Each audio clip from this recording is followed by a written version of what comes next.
Chinese czar, Vice Premier Liu He, will be in Washington this week for more talks aimed at ending the trade war between Beijing and the United States. His presence seems to be a good indicator Beijing is looking to make progress. AP correspondent Joe McDonald on the importance of Liu He's anticipated presence. The announcement puts to rest concerns that the Vice Premier Liu He might skip the talks as a way of expressing frustration with Trump's surprise announcement. This suggests that President Xi Jinping's government puts the need to end this dispute that has battered Chinese exporters ahead of any need to show toughness in the face of U.S. pressure. Hovering over the talks, U.S. President Donald Trump's threat to increase tariffs from 10% to 25% on $200 billion worth of Chinese imports at the end of this week. Discussions are set to begin on Thursday.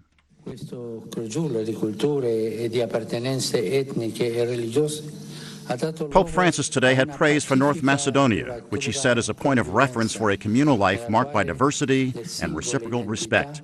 It came during the first ever papal trip to the newly named country, which he called a bridge between East and West. Once known simply as Macedonia, voters both there and in Greece okayed the name change in February to end a decades-long dispute between the two nations. Here in Washington, congressional Democrats say they're renewing their investigation into the Trump administration's response to Hurricane Maria, which killed about 3,000 people in Puerto Rico and caused unprecedented destruction both there and in the Virgin Islands. Some parts of Puerto Rico still lack basic services, including running water and electricity. The House Oversight Committee has sent letters to the White House, the Department of Health and Human Services, and the Federal Emergency Management Agency, demanding records on the government's storm response. To stay up to date on all the day's news, we direct you online to voanews.com. This is VOA News. U.S. Secretary of State Mike Pompeo met with his Russian counterpart, Sergei Lavrov, Monday on the political crisis in Venezuela. Both top diplomats are stressing they do not want foreign military intervention in the country, though Moscow already has troops in Venezuela and has reportedly told Socialist President Nicolas Maduro not to give in to his political opposition. After meeting on the sidelines at the Arctic Council meeting in Finland, Pompeo said that he and Lavrov will have further conversations, but that he told Lavrov the United States wants Russian forces out of Venezuela.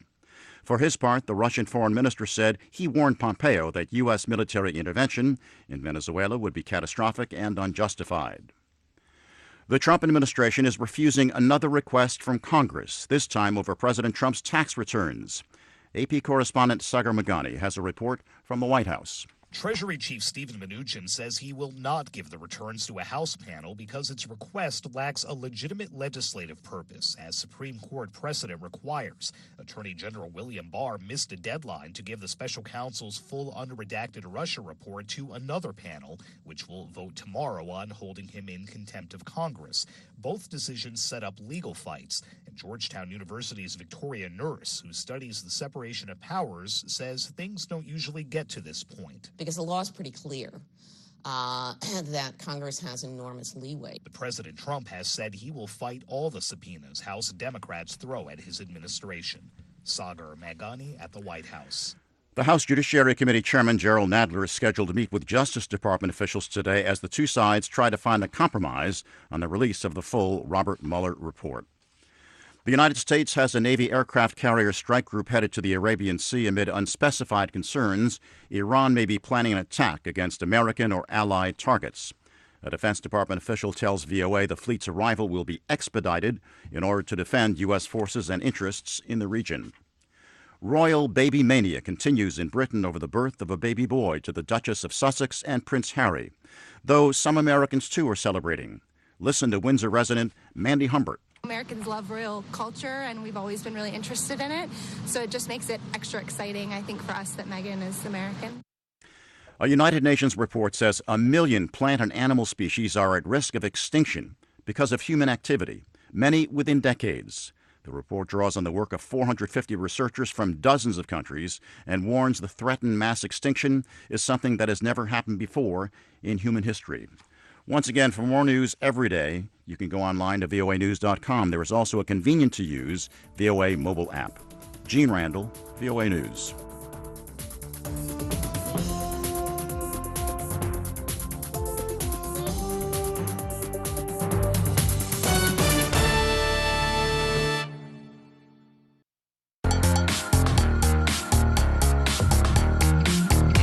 This is Border Crossings.